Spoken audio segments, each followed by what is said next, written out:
Hello, everybody. Welcome to Perspectives of Change. I'm your host, Sarika Kharbanda. At Perspectives of Change, we are dedicated to exploring how to nudge change forward by understanding and valuing multiple perspectives. Today's topic is about crafting environments for distributed teams. Distributed teams have been around for a pretty long time. I've personally been working with globally distributed teams since around 1999, if I remember correctly. I've personally witnessed firsthand the evolution of distributed teams and the challenges and the opportunities that they have presented along all these years until today. I've been having conversations with other practitioners and leaders who focus mainly on two key things. At least that's what I've been hearing so far. The first and foremost, managing the system and not micromanaging people, one part of it. Second, intentionally crafting the right environment for their teams to be successful and, get nurtured and evolve successfully. Today, I think I want to get into this amazing conversation with two wonderful people here who I have just pretty much met right now. Okay, to be fair, I know Mark a little before I have just met Jim right now, but it's going to be interesting where Jim Benson and Mark Kilby are going to hopefully unravel together with me how they have been crafting environments for distributed teams and how they are enabling these teams to craft those environments itself. So without further ado, I'm just going to hand it over to both you, Jim and Mark. Perhaps just a very short introduction of the two of you, and then let's dive right into the topic. Sure. So Mark Kilby, based in Orlando, Florida for a very long time, but worked all over the world. So I think my time frame for starting with distributed teams was very close to yours, Sarika. So it was around 2001, I think, was when, or actually a little bit before that, that I started working with distributed teams. And some were what we would now call hybrid, some in the office, and some people in other locations, sometimes as far as 13 time zones. So this was before we had all these lovely collaboration tools, and all we had was telephones. So that's how far my experience goes with distributed teams.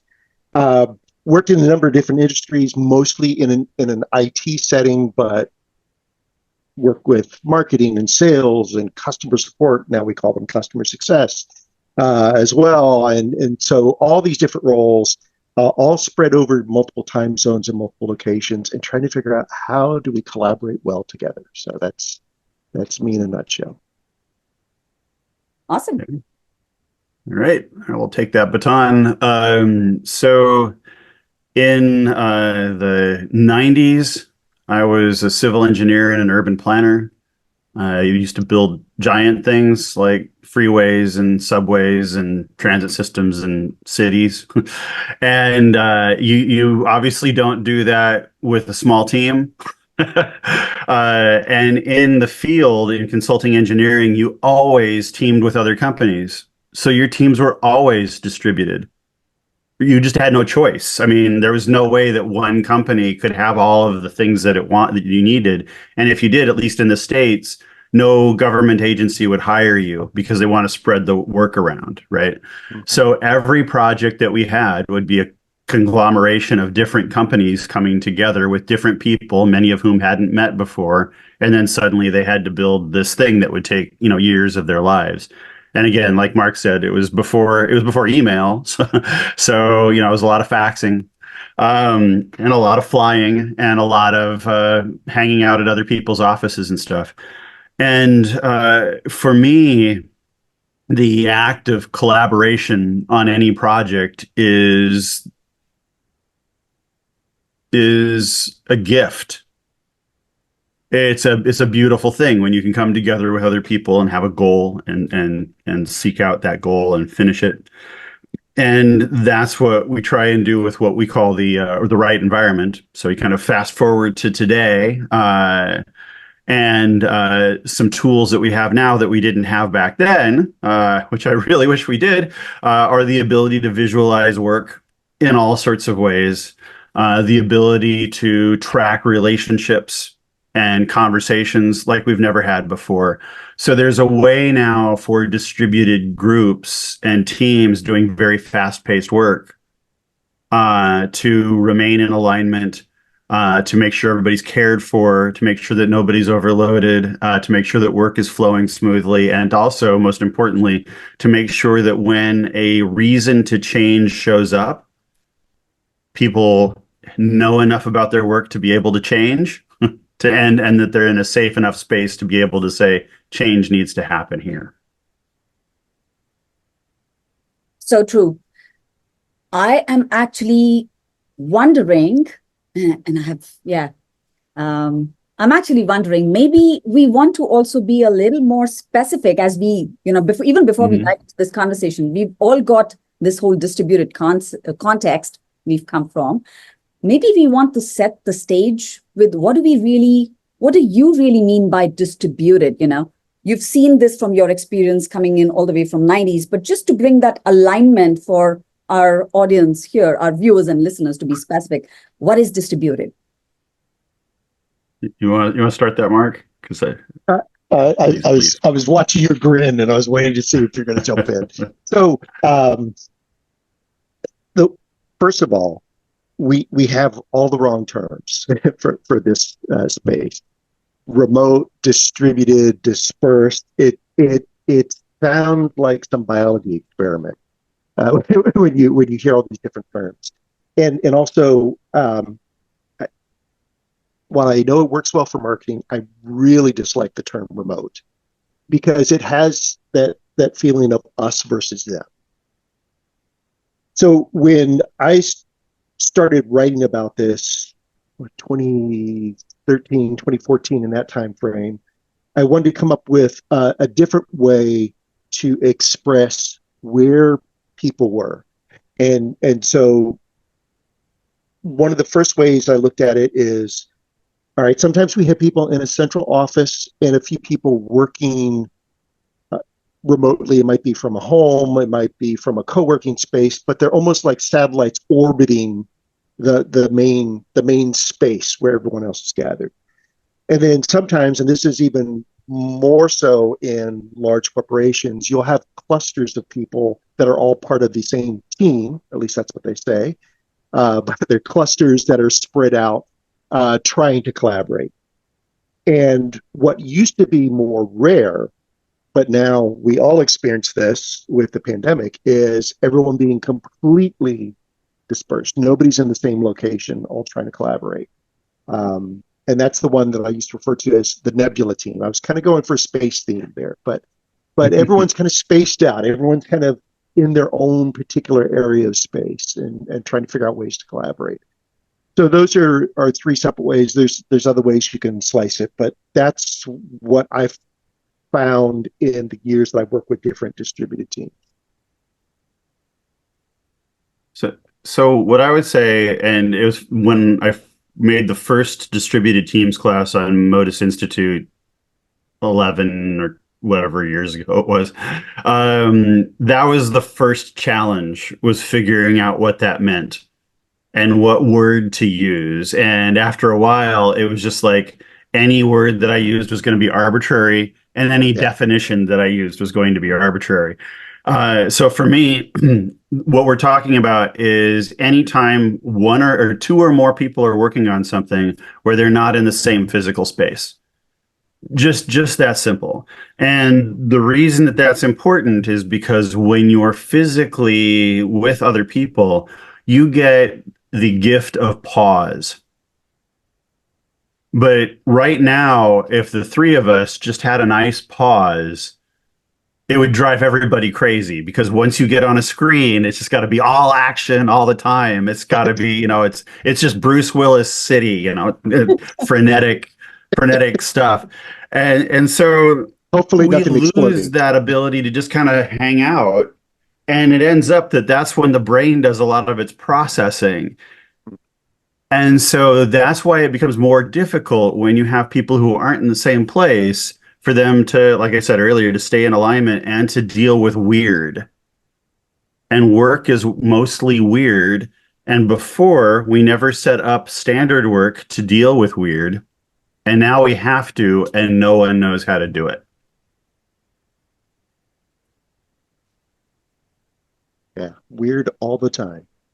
I wanted to add one more thing. And this is something I don't think many people realize. And I think I wrote this blog post in early 2020 as people were starting to get forced into full remote, is remote amplifies. It amplifies the things that are already in place. So if you're not thinking about your collaboration and you go fully remote, that gets amplified. And we saw a lot of people struggle with that as they booked 1,000 meetings in a week, trying to figure out how do we do this, because they hadn't really thought about their collaboration. So that experience in shifting part of the elements of work or the context of work, and remote is just how it happened over the last few years. It amplified all those things that we didn't focus on.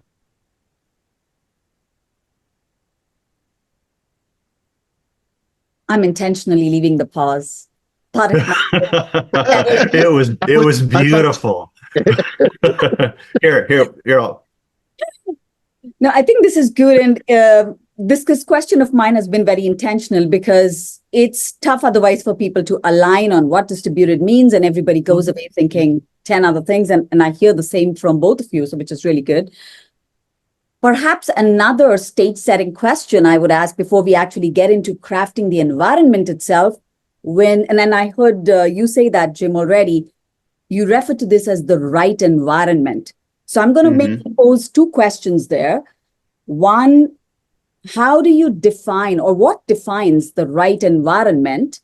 And maybe the second side of that coin would be, how does somebody even figure out as to what signals a not so right environment? What are the symptoms? Okay. That one I will just jump right in on. Okay. So a right environment is something that I first experienced when I was a consulting engineer, and I joined a company called David Evans and Associates. And their motto was, we find outstanding professionals and give them what they need to do an outstanding job. And they meant it. And they gave me so much as a young engineer. Unbelievable company. And then I went into tech, and then all of that went away. And I didn't find it again until years later, when I was working with a company called Turner Construction, which is a large construction company in the Americas mostly. And they actually used the term right environment. And what it means is an environment in which professionals have what they need to do a good job. And it was exemplified by a young man at the time, now he's not as young, named Kevin Chase, who was working with us. We'd set up an Obeya room for him on one of his projects, very stressful project. And at one point, he was being interviewed by all of the people from all of HR at Turner. It was like 45 people crammed into this little room. Definitely would not have made the fire marshal happy. And they asked him, they said, does this improve your work-life balance? And he's like, I work in construction. Nothing is going to improve my work-life balance.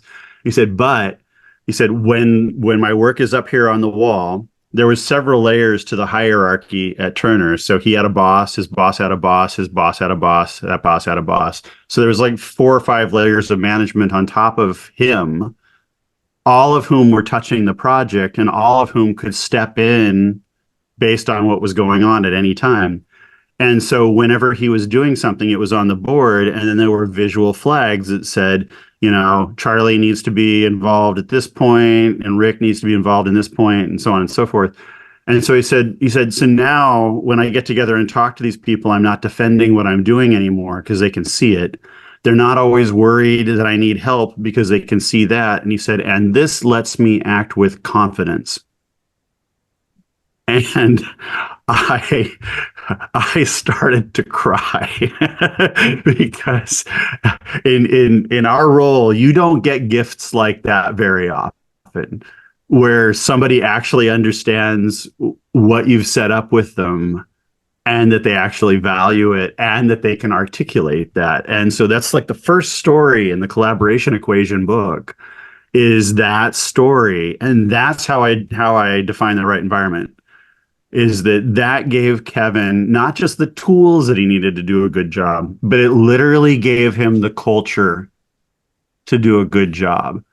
And we treat culture like it's something that just happens, but culture is itself an intentional act.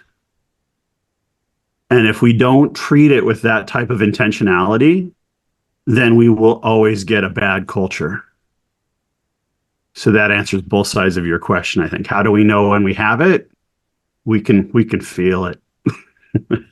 It totally does. And I love the fact that, before I get to you, Mark, on that, I love the fact that you speak about visualization all the way, and it is such a key parameter, right? And you spoke about that even earlier in our conversation already. I mean, it's all about information radiation. And I always, talk about this point. Let's radiate information vis-a-vis refrigerating it. I mean, come on, let's build that radiation. And it solves half your problems, I think. It just creates so many opportunities. Anybody can, step in, figure out the status. Everything else just goes away, increases confidence level, everything. It's just beautiful. Awesome. Mark, go ahead. So to build off of what Jim said, I'll use an example of one of the remote teams that I worked with about 5 or 6 years ago. DevOps team, and the members of this team had been through several other companies. Some were fairly early in their career, some were senior, and they were doing okay, but I knew they could do better. And with that, I worked with them one day on their board, their information radiator. And they had some ideas, but they were reluctant to make changes. I said, okay, well, let me do this. And so I happen to have admin access to the Jira instance, and made them all board owners. I said, okay, you now all can change anything in this board, including what's currently on the board. I'm going to step away now and let you do that. And so they were going, what? You're going to do what? Because they had never had that kind of control over their space, over their environment. I said, yeah, I want you to change the board in a way that makes sense for you. If the columns aren't right, then make it more like the way your work flows now. But make it so it works for you, and you can explain it to product owners, engineering managers, but it's got to make sense to you first. So I went away, came back, and they had done just that. They added some things, they changed some things, and they said, you know what? We don't think we need you in these meetings as much anymore. I said, perfect. I said, that's great. I said, so you know how to get a hold of me if you need some help, but if you can explain this now and going through reviews and planning with different people and explain it's great, then this is your board. So they took ownership of that. They ended up taking ownership of many other parts of their process because their culture shifted that day. It shifted into, we can control our work. We can control how we visualize it. We can control how we manage it. But they hadn't been given that opportunity before. So that's just a very small instance of that right environment. Totally love that. In fact, that gets me to some points where, you just spoke about shifting of accountability, spoke about co-ownership. A lot that's coming in, and customizing your environment that makes sense to you as a team, and not copy pasting somebody else's environment, because what works for them works for them. What works for you, right? Now, I think we've been seeing a lot of this awesome stuff also happen across the globe, right? Everybody says we get it. We know what works for Team X is not going to work for Team Y.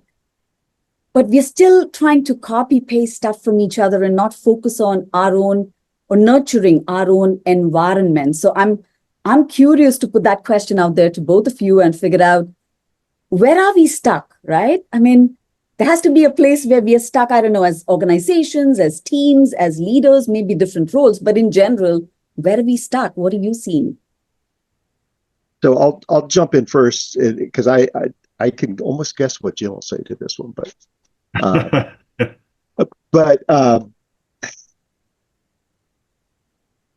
part of this question of where are we stuck, it comes back to what's the problem we're trying to solve. What is the right way for us to define what our customer needs, how we bring that value to the customer, and how do we continue to collaborate with them and not just other parts of our organization. As part of that, when Johanna Rothman and I wrote our book on distributed agile teams, we purposely didn't want to put a framework in that book, which drives a lot of people nuts. And yes, we probably could have sold many more copies if we come up with a framework on that, but we wanted people to come up with their own framework. And that's why we went with some principles to get them to think about what is that best way for you to build that environment. And then Jim comes along with his book, Collaboration Equation, and still doesn't put a framework in, which I loved.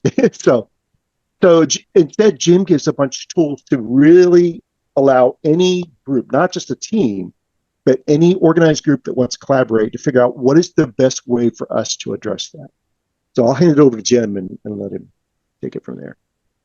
Well, so what I hope is in the Collaboration Equation book is an easy system to build your own framework. Okay. And there's nothing new under the sun. So your framework will probably be cobbled together bits of other frameworks. You're probably going to have a huddle or a stand-up meeting. You're probably going to have a Kanban. You're probably going to have some sort of problem-solving system, but you're going to have them in ways that work best for your teams. And I'm helped create Kanban, but I've never built the same Kanban twice,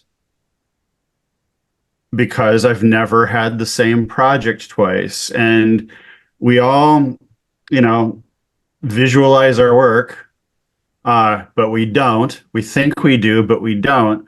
So I just want somebody to imagine like a giant box, like a huge crate filled with nothing but different types of cheese. And they're all in there. They're all still in their rind. They're completely unintelligible. Can you enable screen sharing? The big reveal has now been delayed by this nice pause. That's that pause. Yeah. Or you can have a visual control, or you actually know what the work is, right? So if all of these cheeses were just in a giant pile with nothing there, no one would know what was going on.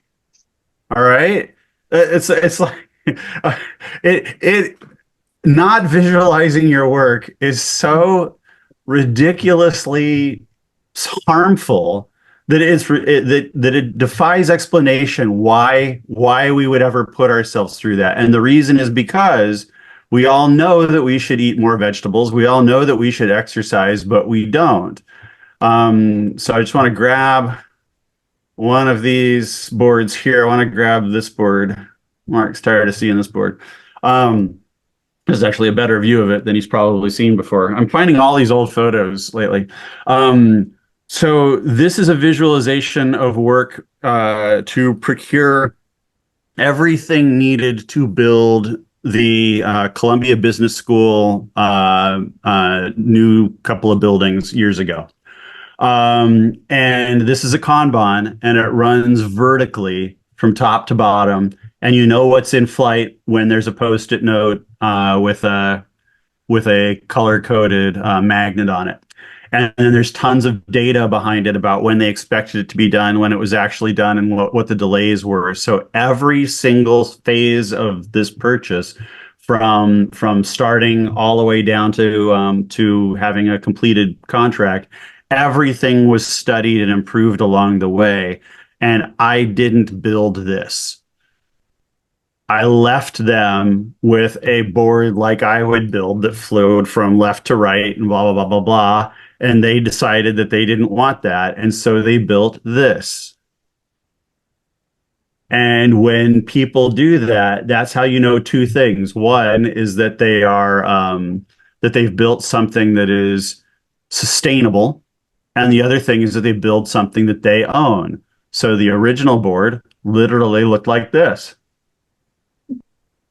And they changed it to what you just saw.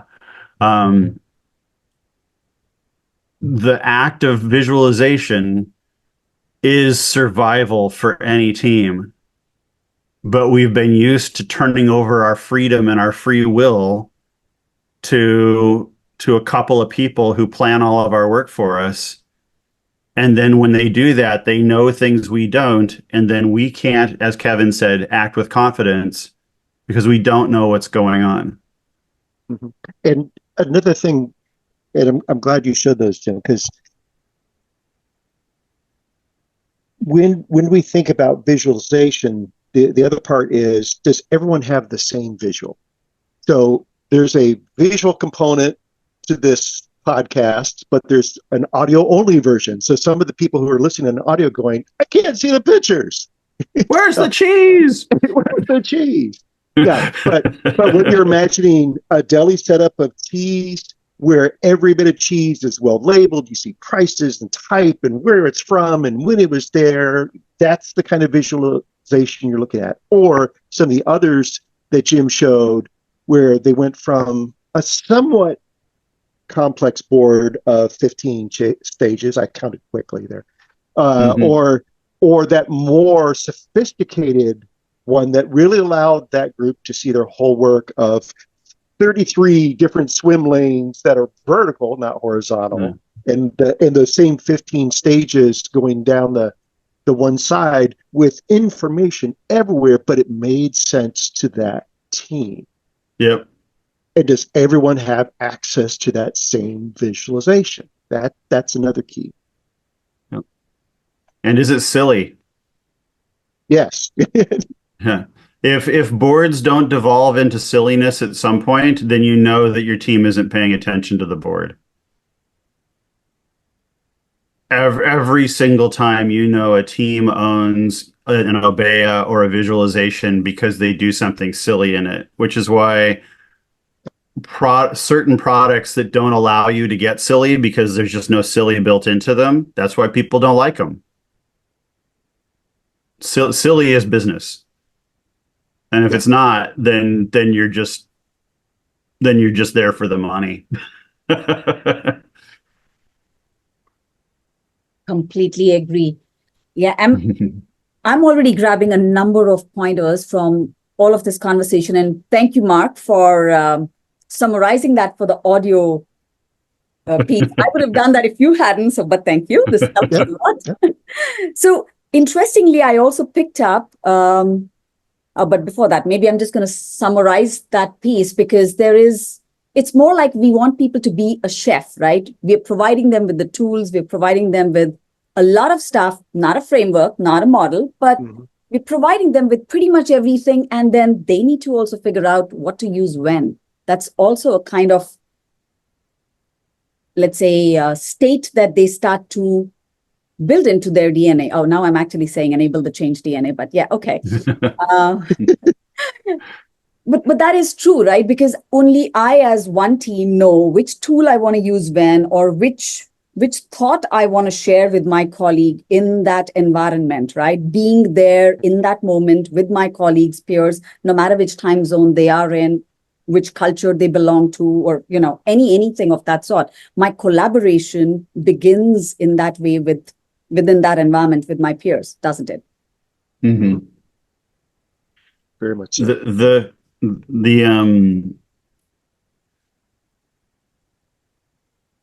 One of the things that I find is that teams are like, no, we have to stick to the process. We have to stick to the process. And I say to them, you know, right now, if 4 people from your team left and 4 new people joined, would you work the same way? And they're like, well, of course not. It's like, then it's not, then what you're talking about isn't process. What you're talking about is standard work that you've adopted from somebody who doesn't understand what your work is. And that's a very hard thing for people to hear because they want this problem to go away. They don't want to manage it. And so at the beginning of personal Kanban classes, one of the things that I say to people is like, okay, so, you know, right now, I just want to tell you that when you learn personal Kanban, it will fix every marriage. Everyone's marriage will be fine in this room now because you've learned personal Kanban and it's that powerful. And then they all laugh. And I was like, if you think that's funny, why do you think it's going to fix all of your work? Because it's still relationships. That's all work is us getting together, being in the company of others and trying to find ways to work together. And if anybody thinks that you can just tell someone what to do, then in that situation, then they are idiots and then they are the ones that should be fired. We'd just be kidding ourselves. That's true. Okay, but here's another point that I also heard you say, and I'm not sure if I heard, was that working in the system or was that working on the system? All human beings are products of their environment, and all environments are products of the people that are in that environment. Mm-hmm. So you're always working on the system and you're always working in the system. So the system as designed promotes or enforces or nudges you to engage in certain behaviors. And then it's your responsibility as a professional to figure out if those behaviors are appropriate. And if they're not, then to go back and change the system so that it doesn't promote those types of behaviors. And the way we get toxic working environments is that we have systems that force people into antisocial or anti-collaborative behaviors, and then no one does anything about it. Well, you got to do something about it. And no one anywhere is raised to be an activist. Yeah. So that is a new muscle that most people just don't have. Yeah. And, you know, for anybody who's studied even a little bit of systems thinking, and I'm thinking about your question, we all think, oh, well, you can't fix the system you're in. You have to be outside the system to change it. Well, unfortunately, folks, that's not the world we live in. So to really make a sustainable change, you have to be in the system. Because as consultants, we've been there where you can coach them on change, they can own the change, and you leave, and if you come back a year later, is the change still there? If the people don't own the change and they're the ones in the system, then there won't be change. Yeah. Or worse yet, is the change still there exactly as you left it? Yeah. Yeah. Yeah. Well, we know the pace of change today is so super fast that, yeah, we're still all trying to cope up with different things there. But yeah, that's true. Oh, I on purpose wanted to bring that out because I think it's always a question, you know, where what are we working on? Is it on the system? Is it in the system? Is it a mix of both? And people do get stuck on that question or that thought itself, and we struggle, right? Yeah. There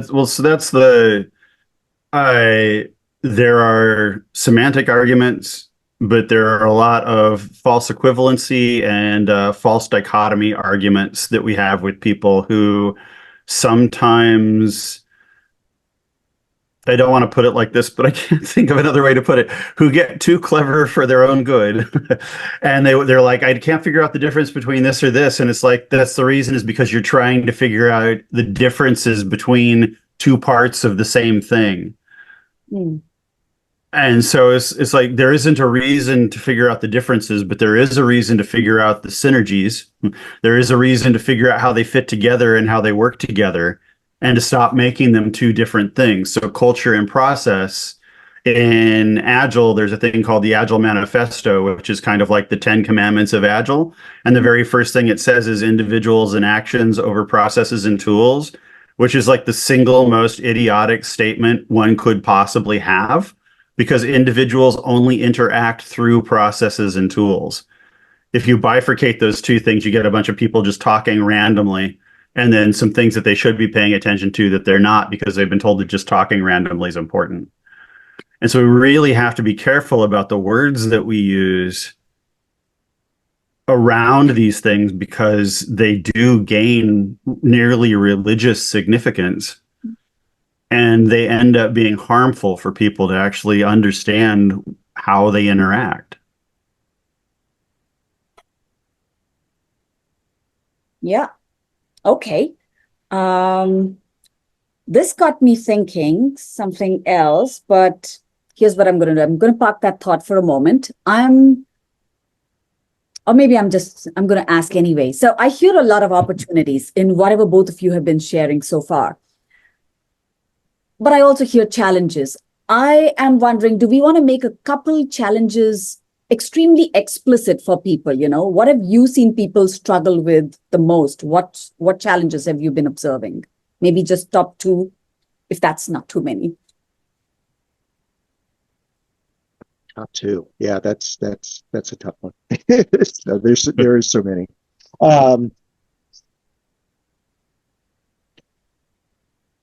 So actually, I'm going to go back to something that Jim said, jest, but I think it's an important tool, and it's pausing. We, as you mentioned earlier, Sarika, there's so much change that we're dealing with that we feel like we have to address it all. But sometimes stepping back and pausing and really looking at the situation is still a very valuable tool. And I'm deliberately saying that slowly. You have to slow things down and say, okay, what am I observing versus what am I feeling about the observations? And what are others seeing and observing? Are we all seeing the same things? Are we seeing different things? It's amazing how when we're pummeled with change, as we are these days, we forget that simple tool. And then deciding collectively, all right, how are we going to collaborate on this issue, on this problem? Jim? So I'll just speak personally about what my two biggest challenges are, because I'm just all self-centered, I guess. And also because it's what I witness in just about everybody else. I've talked to a lot of people who've started doing things like personal Kanban or setting up ways to visualize their work, and then they do it until it falls apart, and then they stop because they failed. I failed personal Kanban. It's like, oh, well, you know what? You can never try again. And what I find is that quite often I will limit my work in progress. I will be able to visualize my work. And then one day I wake up and I'm all stressed out, and I come to this horrible realization that I've lost control of my work. So I will share my screen again to show you what we're actually working on right now in our distributed team at Modus Institute, and I will describe it in augmented audio. So right now what we're looking at is a board that I made for our faculty meeting at Modus Institute a couple of weeks ago, and what it has in it is a ridiculous amount of work that is all in flight at the same time in different topic areas. So there's rebuilding our homepage, doing some stuff on our landing pages, doing some stuff with our funnels, working on some courses and some other things. And then underneath that are a bunch of individual tasks. And a couple of months before this, the group of us got together and we started to work on just one thing a week. And we were just getting stuff done so quickly. And it was super amazing. And then one day somebody had to go off and focus on this, and another person had to go off and focus on that. And then all next thing we knew, it was this big mass of work. So we went into this and we said, all right, we're just going to pick a couple of things now and we're going to get those done. And then we built a board to actually just manage that work in a little bit more of a in a comfortable way. That is the thing that I see most teams, whether they're remote, distributed, on fire, on the moon, whatever they are, that we lose control of our work, and then it is nobody's job to get control of it. Indeed, like the more it gets out of control, the more we try and solve it by having a lot of meetings, which give us less time to do all of the stuff that we're supposed to get done, rather than somebody coming in and saying, all right, time out. We're going to pick a few things and we're just going to finish them, because there's no system in place to do that. Okay. Then the second thing for me is that we become, as human beings, very focused on ourselves. And the more that we are overloaded, the more focused we become on ourselves, the less focused we become on other people. They're having their own problems and we're not helping, and they're not helping us, but all we see is other people aren't helping us. We don't see how other people aren't being helped at the same time. And while people don't want to say that your team is a family, it is at least a collaborative group of people. It is a team, and your team needs your support. So when we're visualizing work, when we're setting up a right environment, we need to make sure that we find ways to engage in what Turner Construction calls active caring. Mm.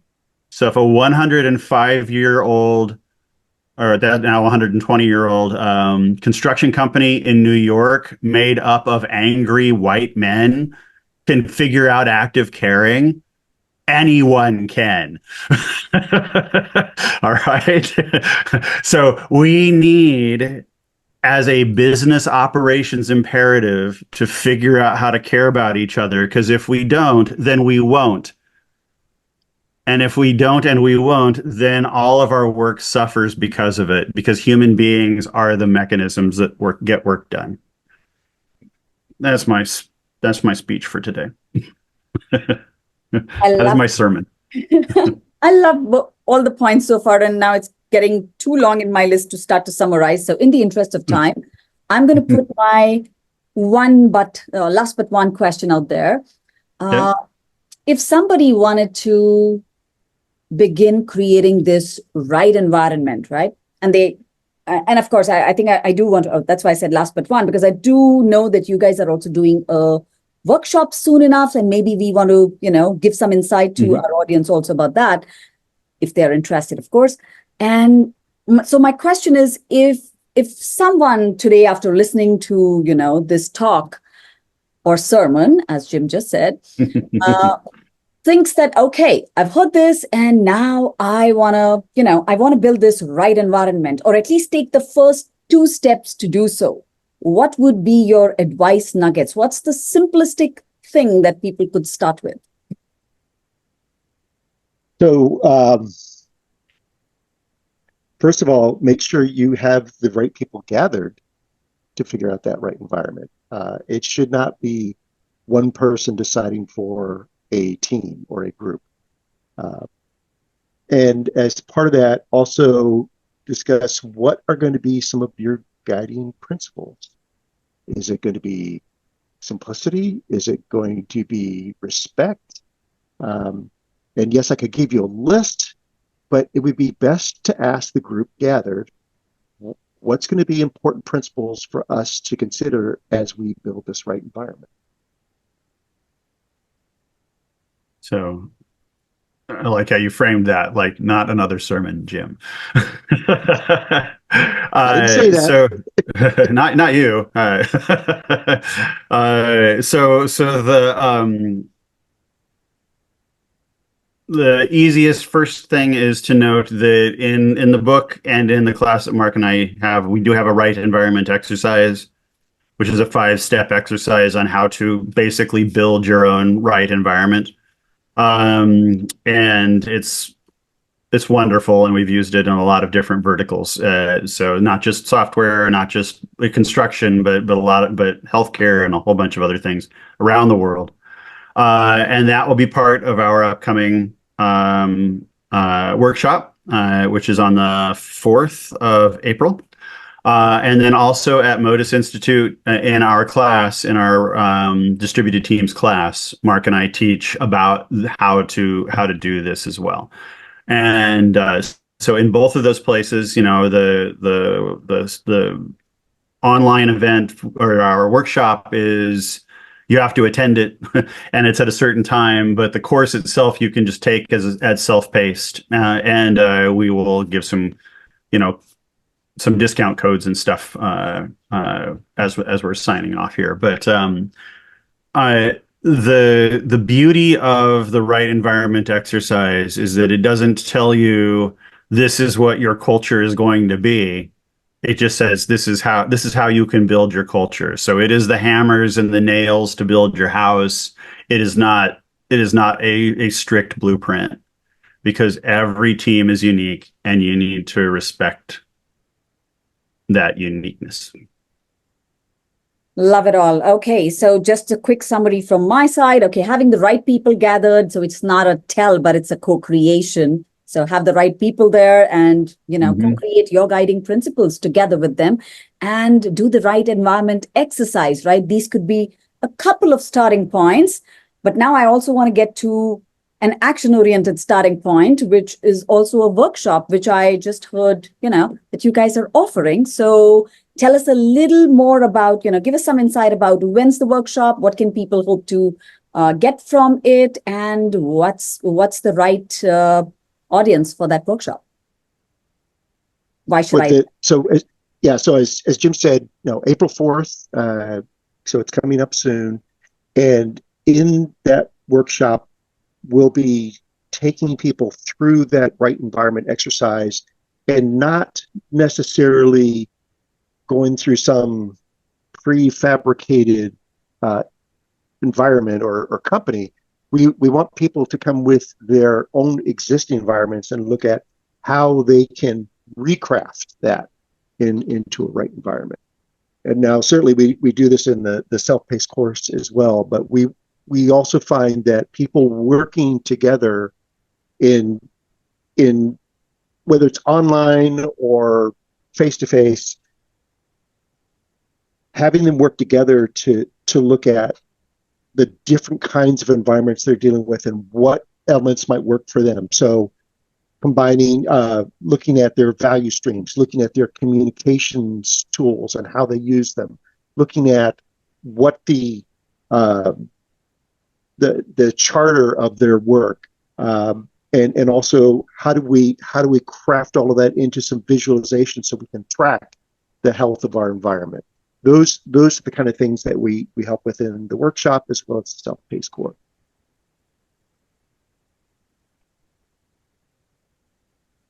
Yes. Nice pause. The odd pause. No, this is awesome. And yeah, maybe I'm just going to say, yeah, so I'm, like I heard, you know, we'll have some discount code if people, if anybody would like to avail of that. And I would definitely think one should, because you would see distributed teams in action. I mean, you're not going to attend that in person, right? It's going to be distributed. So experience that feeling and bring your actual problem statement into this workshop that's going to happen on the 4th of April. And of course, you know, grab the self-paced course that already gets you started. Why not? So a lot of action that I'm hearing, a lot of good stuff that we have upcoming in this week and the next week. So if anybody wants to grab it. Jim, did you want to add something? I always want to add something. But if I had to make a closing statement, I would just to reiterate, like, we have an opportunity now as a global working community to build interesting ad hoc teams that don't pay any attention whatsoever to geography, but just pay attention to desire, capability, interest, professional satisfaction. And we need to avail ourselves of that opportunity. One of my favorite client experiences was we destroyed their entire work backlog, and every quarter they would get together and just come up with a bunch of ideas about how to achieve their goals. Those ideas became little projects that then had ad hoc teams form throughout the quarter to work on them.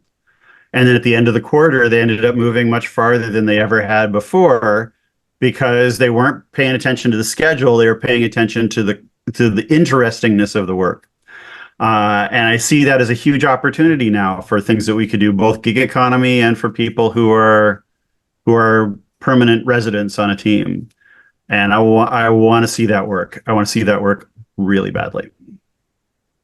Love that. Mark, did you want to add something more? Nope. Well, I'll just say I hope we get to see some of the folks in other venues. And remember, work is tough, so don't do it alone. Awesome. Okay. So thank you both. I just want to say that I think it's been an amazing conversation. The more I think I'm learning about distributed teams, even if it's been since 1999, I think I'm getting to learn something new every day, because there is something new to learn every day. And I'm actually very interested in taking the self-paced course myself. So for my audience, come on, people, I'm going to pick up the self-paced course to start with. And who knows, I might just join the workshop too. Let's see. I'm just going to check the time zone, of course, because I am from a totally different time zone. Let's check it out. Who knows? But yes, for our listeners and viewers, we are going to put the discount code also in the comments below. So when you check this talk out, do grab a discount code if you are keen on this. I'm going to make sure Mark and Jim share that with me. So thank you again, Jim and Mark. And thank you, Mark, for making this happen. I mean, it's wonderful to meet you, Jim. And really to have some amazing insights on distributed teams and crafting environments for them. Thanks for having us on the show. Thank you. Thank you.